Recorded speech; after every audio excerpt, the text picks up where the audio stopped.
नमस्कार, स्वागत है आप सभी का। ग्राउंड रिपोर्टर देख रहे हैं आप और मैं हूं आपके साथ कृतिका। बुलेटिन की शुरुआत बड़ी खबर के साथ करेंगे लखनऊ से।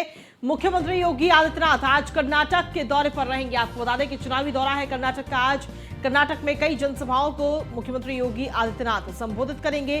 बीजेपी प्रत्याशियों के पक्ष में मतदान की अपील मुख्यमंत्री योगी आदित्यनाथ करते हुए नजर आएंगे। सुबह करीब 10:30 बजे चिकमंगलुरु के कोप्पा में सभा से कार्यक्रम की शुरुआत होगी। सीएम योगी का मिनट टू मिनट कार्यक्रम क्या है वो भी इस वक्त आपको बता देते हैं। करीब 11:55 पर दक्षिण कन्नड़ा के पुत्तूर में रोड शो होगी और साथ ही जनसभा होगी। 1:20 पर उडुपी के करकला में जनसभा और रोड शो करेंगे। 3 बजे उत्तर कन्नड़ा के भटकल विधानसभा में जनसभा करेंगे। 4:50 पर दक्षिण कन्नड़ा के बटवाल विधानसभा में रोड शो करेंगे। तो मुख्यमंत्री योगी आदित्यनाथ इस वक्त कर्नाटक के दौरे पर आज रहेंगे और कर्नाटक में चुनावी जनसभाओं को संबोधित करते हुए नजर आएंगे। कई जगह रोड शो भी मुख्यमंत्री योगी आदित्यनाथ करेंगे।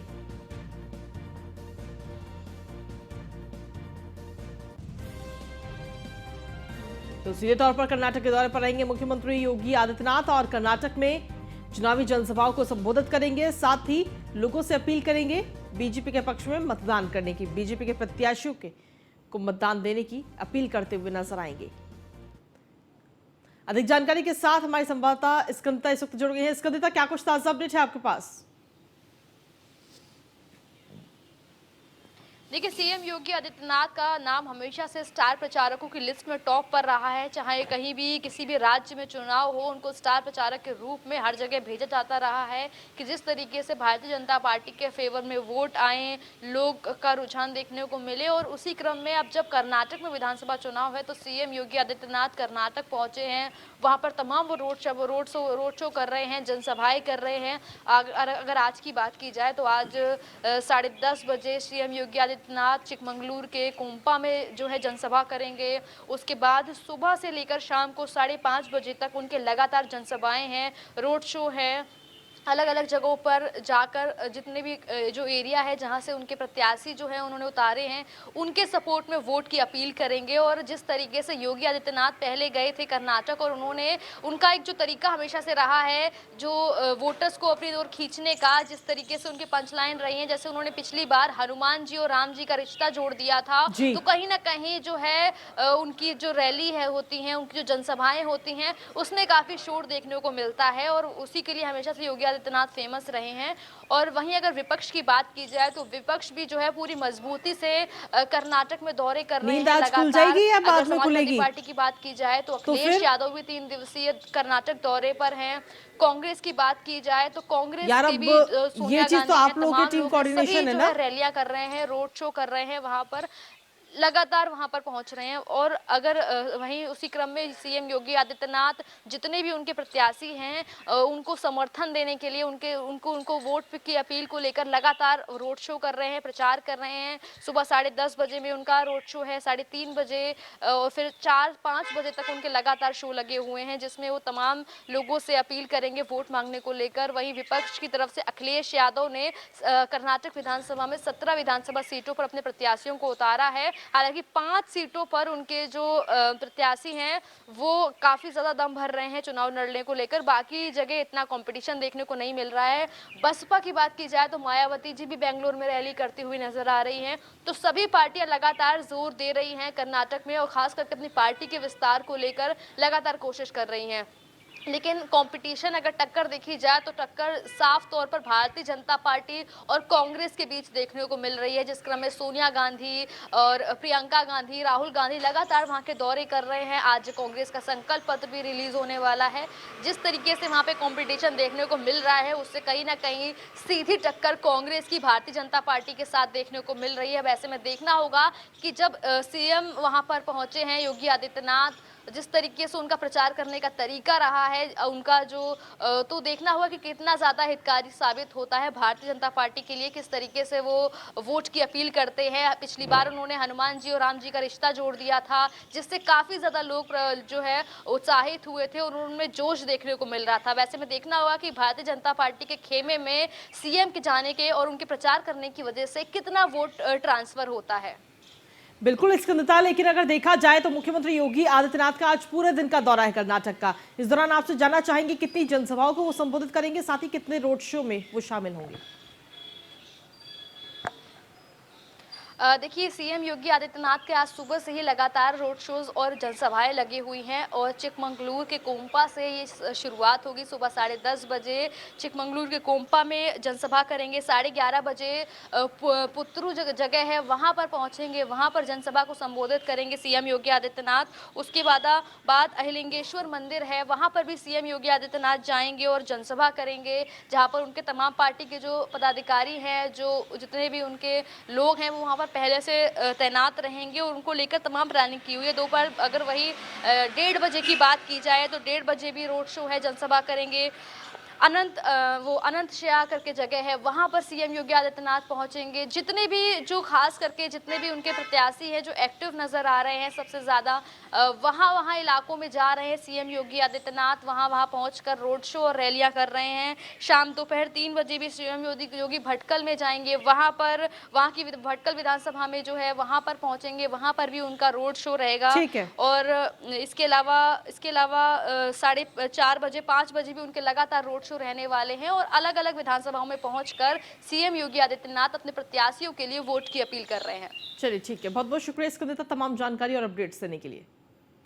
और इसी के साथ चलिए अगली खबर की ओर रुख कर लेते हैं लखनऊ से, जहां पर भारतीय जनता पार्टी के प्रदेश अध्यक्ष भूपेंद्र चौधरी आज कई जिलों के दौरे पर रहेंगे, जहां हापुड़, बुलंदशहर और अलीगढ़ में जनसभाओं को संबोधित करेंगे बीजेपी के प्रदेश अध्यक्ष, और साथ ही बीजेपी प्रत्याशियों के पक्ष में मतदान की अपील लोगों से करते हुए नजर आएंगे। बीजेपी प्रदेश अध्यक्ष भूपेंद्र चौधरी का मिनट टू मिनट क्या कुछ कार्यक्रम है वो भी आपको बता देते हैं। आपको बता दें कि 11 बजे हेरिटेज गढ़ रोड हापुड़ में सम्मेलन है, उस सम्मेलन में शामिल होंगे। दोपहर 1:30 बजे बुलंदशहर में कार्यकर्ता सम्मेलन है, उधर भी शामिल होते भूपेंद्र चौधरी नजर आएंगे। उसके बाद 4:30 बजे गायत्री पैलेस गुलर रोड अलीगढ़ में सम्मेलन रखा गया है, तो इस कार्यक्रम में शामिल होते हुए नजर आएंगे बीजेपी के प्रदेश अध्यक्ष भूपेंद्र सिंह चौधरी। तो 11 बजे मनोहर हेरिटेज गढ़ रोड हापुड़ में सम्मेलन है, उसके बाद में 1:30 बजे बुलंदशहर में कार्यकर्ता सम्मेलन और फिर 4:30 बजे गायत्री पैलेस गुलर रोड अलीगढ़ में सम्मेलन है। तो इन तमाम कार्यक्रमों में शिरकत करते हुए बीजेपी के प्रदेश अध्यक्ष भूपेंद्र चौधरी नजर आएंगे। बड़ी खबर आपको पहुंचा रहे हैं।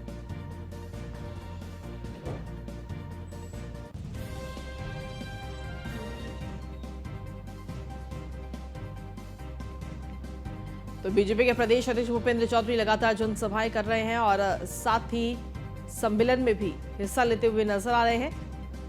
तो जमीनी स्तर पर बीजेपी के पक्ष में माहौल बनाने की पूरी कोशिश इस वक्त की जा रही है, क्योंकि नगर निकाय के चुनाव का दूसरा चरण 11 तारीख को है। 11 तारीख को मतदान होगा, जिसके बाद में नतीजे 13 तारीख को आएंगे। तो ऐसे में बीजेपी की तरफ से पूरी कोशिश की जा रही है कहीं भी कोई कोर कसर ना रहे, क्योंकि इस नगर निकाय को सीधे तौर पर देखा जाए तो लोकसभा चुनाव से पहले सेमीफाइनल के तौर पर देखा जा रहा है। और इसी पर अधिक जानकारी देने के लिए हमारे संवाददाता बुलंदशहर से अशोक इस वक्त हमारे साथ जुड़ रहे हैं, साथ ही अलीगढ़ से योगेंद्र हमारे साथ जुड़ रहे हैं। आप सबसे पहले अशोक, आपसे जानना चाहेंगे किस तरीके से कार्यक्रम होगा, क्या कुछ समय रखा गया है?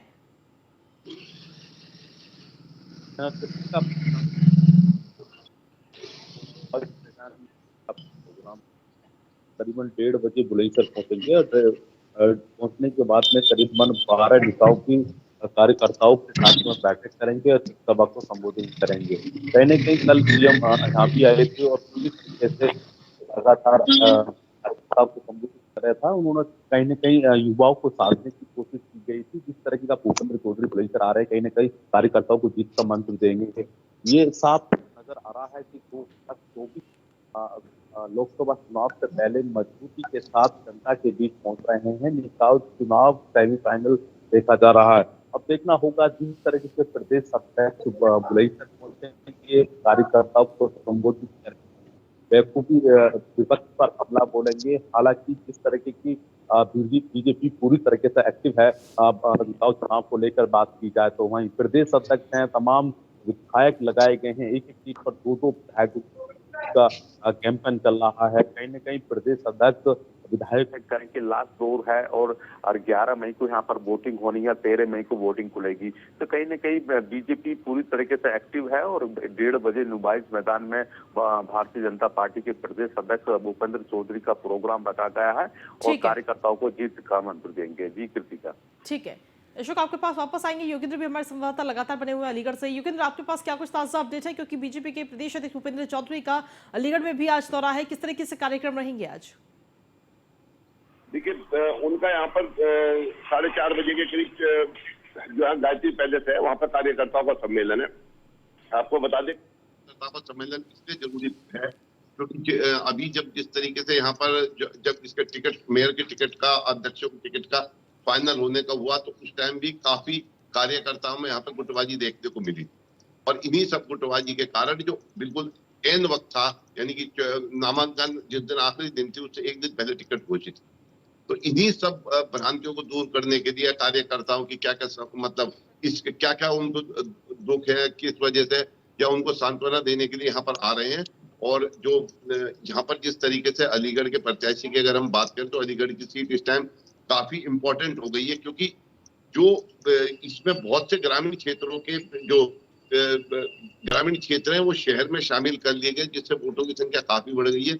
उसी को लेकर के यहाँ पे बीजेपी अपनी जीत के लिए पूरी तरीके से आश्वस्त है, लेकिन फिर भी यहाँ के जो कार्यकर्ता हैं जो विरोध कर रहे हैं उनको थामने के लिए यहाँ पर जो है बीजेपी के अध्यक्ष भूपेंद्र चौधरी आ रहे हैं। ठीक है, शुक्रिया योगेंद्र तमाम जानकारी देने के लिए। अशोक, आपका भी बहुत बहुत शुक्रिया। और इसी के साथ चलिए खबरों में आगे बढ़ेंगे, बात करेंगे अब लखनऊ की, जहां पर डिप्टी सीएम केशव प्रसाद मौर्य आज कई जिलों के दौरे पर रहेंगे। आपको बता दें, जहां वो निकाय चुनाव के प्रचार में इस वक्त डिप्टी सीएम केशव प्रसाद मौर्य जुटे हुए हैं। आज कई जनसभाओं को संबोधित करेंगे, साथ ही बीजेपी प्रत्याशियों के पक्ष में मतदान की अपील करते हुए डिप्टी सीएम नजर आएंगे। और केशव प्रसाद मौर्य का मिनट टू मिनट क्या कुछ कार्यक्रम है वो भी इस वक्त आपको बता देते हैं। कानपुर में जनसभाओं को संबोधित करेंगे डिप्टी सीएम केशव प्रसाद मौर्य। 12:40 पर झिझक कानपुर देहात में जनसभा करेंगे डिप्टी सीएम। 2:10 पर साकेत नगर कानपुर नगर में सम्मेलन में शामिल होंगे। उसके बाद पिछड़ा वर्ग सम्मेलन में शामिल होंगे डिप्टी सीएम। 3:30 बजे कल्याणपुर कानपुर नगर में जनसभा को संबोधित करेंगे। तो ये पूरा कार्यक्रम है आज डिप्टी सीएम केशव प्रसाद मौर्य का। तो लगातार सम्मेलन भी किए जा रहे हैं और जनसभाएं भी की जा रही है। सम्मेलनों के जरिए जो कार्यकर्ताओं में आपसी मतभेद हुआ है टिकटों को लेकर, उसको साधने की कोशिश कहीं ना कहीं करते हुए नजर आ रहे हैं। अधिक जानकारी के साथ सूरज पांडे हमारे संवाददाता इस वक्त जुड़ गए, सीधा उन्हीं का रुख करते हैं। सूरज, क्या कुछ अपडेट है आपके पास में डिप्टी सीएम केशव प्रसाद मौर्य के दौरे को लेकर? जी बिल्कुल, आपको बता दें कि जिस तरीके से उत्तर प्रदेश में निकाय चुनाव हो रहे हैं, ऐसे में 2024 की तैयारियों में भी भारतीय जनता पार्टी जुटी हुई है और इसको देखते हुए लगातार भाजपा के जो शीर्ष नेता हैं वो जनता के बीच में पहुंचकर पार्षद प्रत्याशी और मेयर प्रत्याशियों के लिए वोट मांग रहे हैं। ऐसे में आज कानपुर के साकेत नगर में डिप्टी सीएम केशव प्रसाद मौर्य तकरीबन 2 बजे आएंगे और बूथ कार्यकर्ताओं और बूथ सम्मेलन को संबोधित करेंगे। वहीं आपको बता दें कि लगातार 2 दिन पहले की बात करें तो उत्तर प्रदेश के डिप्टी सीएम ब्रजेश पाठक भी आए थे, जहां पूर्व छात्र संघ के नेताओं को उन्होंने सम्मानित किया। तो साथ ही भारतीय जनता पार्टी में कई बड़ी संख्या में समाजवादी पार्टी के बड़े नेताओं को शामिल कराया। ऐसे में कहीं ना कहीं से भाजपा जो है वो किसी प्रकार से कोई चूक नहीं करना चाहती है, ज्यादा से ज्यादा पार्षद प्रत्याशियों को जिताया जा सके। ऐसे में शीर्ष नेता लगातार जनता के बीच में आ रहे हैं। तो वहीं आपको बता दें कि केशव प्रसाद मौर्य आज तकरीबन 2 बजे कानपुर के साकेत नगर पहुंचेंगे और बूथ सम्मेलन को संबोधित करेंगे। तो वहीं पिछड़ा मोर्चा का भी एक सम्मेलन है, उसको वो कानपुर के रावतपुर और कल्याणपुर के बीच में जो स्थान रखा गया है वहां पर पहुंचेंगे और पिछड़ा मोर्चा के लोगों को और पिछड़े समाज के वर्ग के लोगों को वहां पर बड़ी संख्या में एकत्रित किया जा रहा है, जहां केशव प्रसाद मौर्य भारतीय जनता पार्टी के प्रत्याशियों के पक्ष में वोट मांगते हुए नजर आएंगे। ऐसे में कहीं ना कहीं से जिस तरीके से आपको बता दें कि भाजपा के जो बड़े शीर्ष नेता हैं वो जनता के बीच में सीधे पहुंच रहे हैं। स्थानीय विधायकों को ये साफ तौर पर निर्देशित किया गया है कि वो जनता के गली गली में घर घर जाकर भाजपा के प्रत्याशियों के पक्ष में वोट मांगे। तो वहीं आपको बता दें कि 2 दिन बाद कानपुर में ही उत्तर प्रदेश के मुख्यमंत्री योगी आदित्यनाथ का भी दौरा है। ऐसे में कहीं ना कहीं से पूरी तरीके से भाजपा का माहौल जो है वो साफ तौर पर देखा जा सकता है। अब देखने वाली बात यह होगी कि जिस तरीके से डिप्टी सीएम केशव प्रसाद मौर्य आज कानपुर आ रहे हैं और बूथ सम्मेलन के साथ साथ पिछड़ा मोर्चा के भी कार्यक्रम को जब वो संबोधित करेंगे तो भाजपा के पक्ष में आखिर कितना माहौल बनता है ये तो 11 तारीख के बाद ही पता चलेगा। जी ठीक है, चलिए बहुत बहुत शुक्रिया सुरेश तमाम जानकारी और अपडेट्स देने के लिए। इसी के साथ चलिए बुलेटिन में आगे बढ़ेंगे। अगली खबर का रुख कर लेते हैं। आपको बता दें कि लखनऊ में कई जिलों के दौरे पर रहेंगे डिप्टी सीएम ब्रजेश पाठक, जहां निकाय चुनाव के दूसरे चरण के प्रचार में डिप्टी सीएम ब्रजेश पाठक जुटे हुए हैं। आज कई जनसभाओं को वो संबोधित करेंगे, जिसमें बीजेपी प्रत्याशी के पक्ष में मतदान करने की अपील करते हुए नजर आएंगे। और ब्रजेश पाठक का मिनट टू मिनट क्या कुछ कार्यक्रम है वो भी आपको बता देते हैं। इटावा, कन्नौज, औरैया में जनसभा को संबोधित करेंगे डिप्टी सीएम ब्रजेश पाठक। करीब 11:15 बजे भरथना, इटावा में जनसभा को संबोधित करेंगे और उसके बाद में 12:40 पर गुरसहायगंज, कन्नौज में जनसभा को संबोधित करेंगे डिप्टी सीएम। 2:40 पर नुमाइश ग्राउंड, औरैया में जनसभा को संबोधित करेंगे। तो ये पूरा कार्यक्रम गुरसहायगंज, कन्नौज में जनसभा को संबोधित आज डिप्टी सीएम करते हुए नजर आएंगे। इटावा, कन्नौज और औरैया में आज ये जनसभाएं हैं। करीब 11:15 बजे भरथना, इटावा में जनसभा करेंगे। 12:40 पर गुरसहायगंज, कन्नौज में जनसभा को संबोधित करेंगे और फिर 2:40 पर पुरानी नुमाइश ग्राउंड, औरैया में जनसभा को संबोधित करेंगे डिप्टी सीएम ब्रजेश पाठक। तो आपको बता दें कि सीधे तौर पर अगर देखा जाए तो पूरी टीम भारतीय जनता पार्टी की इस वक्त जमीनी स्तर पर निकाय के रण में उतरी हुई है। लगातार पहले चरण के बाद में अब दूसरे चरण का चुनाव प्रचार किया जा रहा है।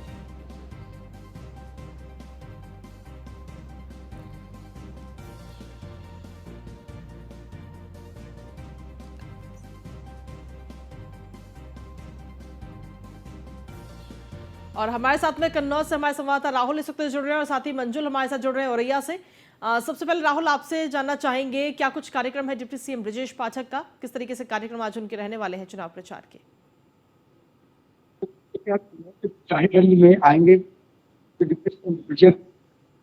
निकाय का चुनाव जो कि नजदीक आ चुका है, उनके जो प्रत्याशी हैं उनको लेकर आज जनसभाएं और वहां रैली निकालेंगे, जिसको लेकर तैयारियां पूरी हो चुकी है। प्रशासन भी अलर्ट है और इससे पूर्व भी कई दिग्गज नेता जो कि चुनाव प्रचार जो कि 2024 भी नजदीक आ चुकी है, साथ ही नगर निकाय चुनाव और 2024 को लेकर जोड़ रहे हैं। तो इसको साफ तौर कहना है कि 2024 भारतीय जनता पार्टी में प्रधानमंत्री नरेंद्र मोदी को देखना चाहेगी, जिसको लेकर आज प्रत्येक जगह जिस तरह ब्रजेश पाठक रैली कर रहे हैं, वहीं आज कन्नौज के गुरसाहिबगंज में पहुंचेंगे, जहां वो रथ यात्रा भी निकालेंगे और जनसभाएं भी करेंगे। जी ठीक है, मंजुल आपके पास आना चाहेंगे औरैया में किस तरीके से कार्यक्रम लगे हुए हैं आज ब्रजेश पाठक के? बताना चाहूंगा तकरीबन 40 पर डिप्टी सीएम ब्रजेश पाठक औरैया में पुराना नुमाइश फील्ड में जनसभा को संबोधित करेंगे। माना यह जा रहा है कि औरैया इस समय वीआईपी सीट बन चुकी है। कल 2 कैबिनेट मंत्री ने रोड शो कर जाति समीकरण साधने का और व्यापारियों को संवाद किया।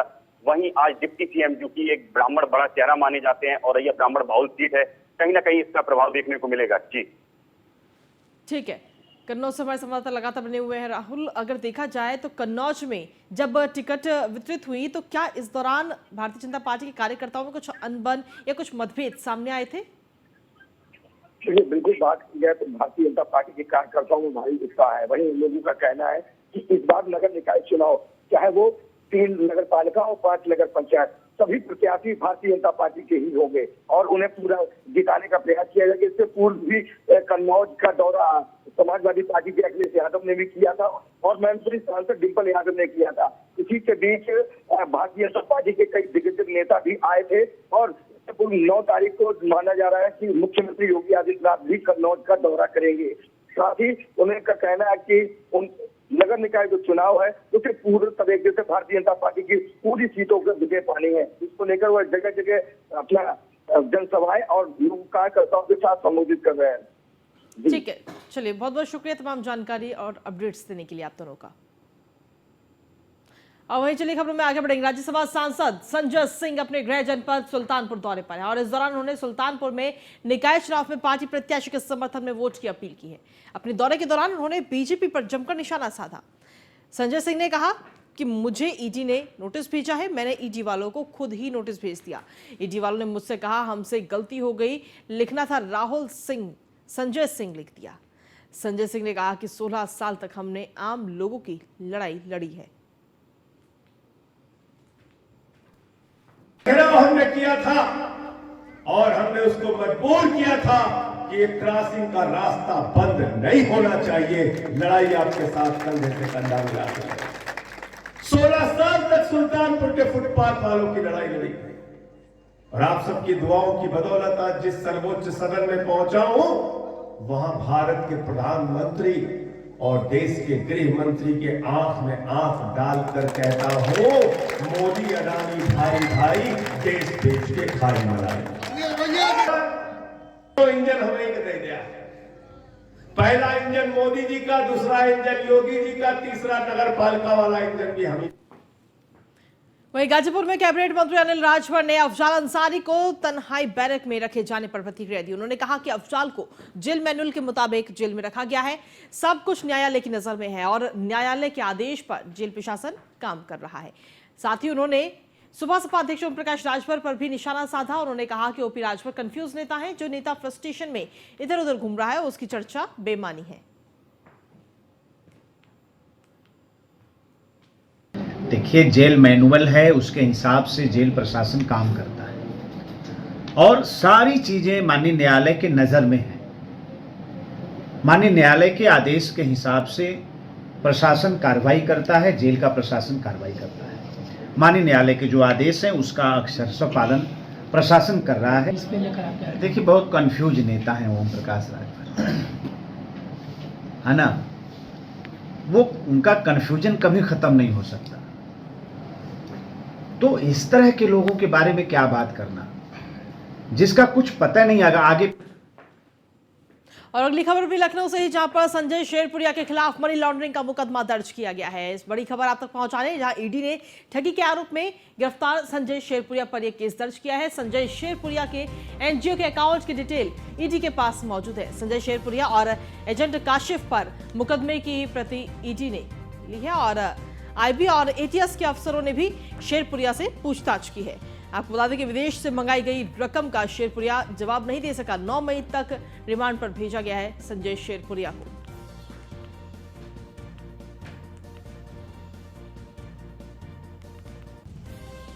तो विदेश से जो रकम मंगाई गई है उसका जवाब संजय शेरपुरिया नहीं दे पाया और 9 मई तक रिमांड पर है संजय शेरपुरिया। अधिक जानकारी के साथ एसके वाजपेयी जुड़ गए हैं संवाददाता हमारे। एसके, क्या कुछ ताजा अपडेट है आपके पास संजय शेरपुरिया को लेकर के? बिल्कुल, अगर हम बात शेरपुरिया को लेकर लगातार यूपी एसटीएफ की टीमें जांच कर रही हैं और उससे पूछताछ का दौर लगातार जारी है। क्योंकि 9 मई शाम 4 बजे तक उसकी रिमांड यूपी एसटीएफ को मिली है, तो लगातार उससे विभिन्न सवाल किए जा रहे हैं। क्योंकि बड़े पैमाने पर वित्तीय अनियमितता है, बड़े पैमाने पर लोगों से ठगी और साथ ही साथ उसके एनजीओ के खातों पर लगातार विभिन्न लेन देन हुए हैं। उन लेन देन को लेकर लगातार यूपी एसटीएफ की टीमें जांच कर रहे हैं। क्योंकि काफी पैसा उसके अकाउंट्स पर विदेश से भी आया है, जिसमें दुबई से कई ट्रांजेक्शन हुए हैं। उसको लेकर एटीएस आईबी की टीमें भी लगातार उससे पूछताछ कर रही हैं। हालांकि ईडी ने भी मनी लॉन्ड्रिंग का केस उसके ऊपर दर्ज कर लिया है। तो सीधे तौर पर देखें तो यूपी एसटीएफ के बाद अब ईडी भी पूरे मामले में जांच करेगी और बहुत ज्यादा उम्मीद है कि जल्द ही ईडी उसकी कस्टडी रिमांड पाने की कोशिश करेगी, ताकि जो बड़े पैमाने पर उसके एनजीओ, उसके खातों में, उसके पत्नी के खातों में जो लेन देन हुए हैं उसके बारे में जानकारी पाई जा सके। अब देखना यह है कि ईडी के हाथ में केस जाने के बाद किस तरीके से और जो बड़े पैमाने पर लेन देन हुए हैं उनका खुलासा इस जांच में होता है। जी ठीक है, शुक्रिया इसके तमाम जानकारी और अपडेट्स देने के लिए।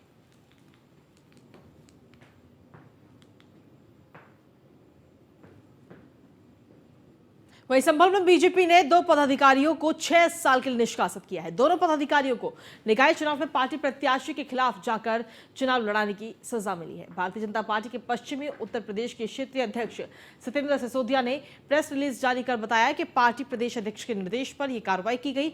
आर्थिक प्रकोष्ठ के क्षेत्रीय सह संयोजक विकास वार्ष्णेय और शक्ति केंद्र प्रभारी एवं महिला मोर्चा के पूर्व जिला मंत्री बबीता शर्मा को अध्यक्ष पद के उम्मीदवार राजेश शंकर राजू के खिलाफ चुनाव लड़ाने के लिए यह कार्रवाई की गई है।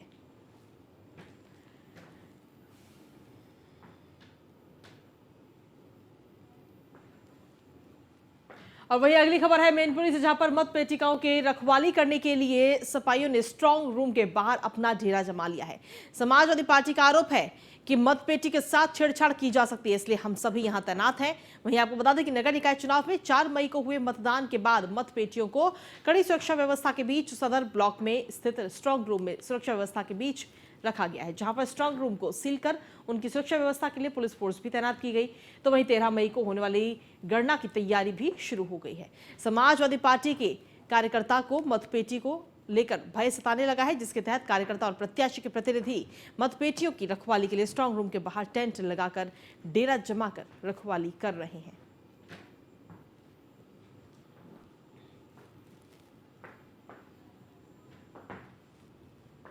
और खबरों का सिलसिला न्यूज़ इंडिया पर यूं ही लगातार जारी है। फिलहाल ग्राउंड रिपोर्टर में इतना ही। नमस्कार।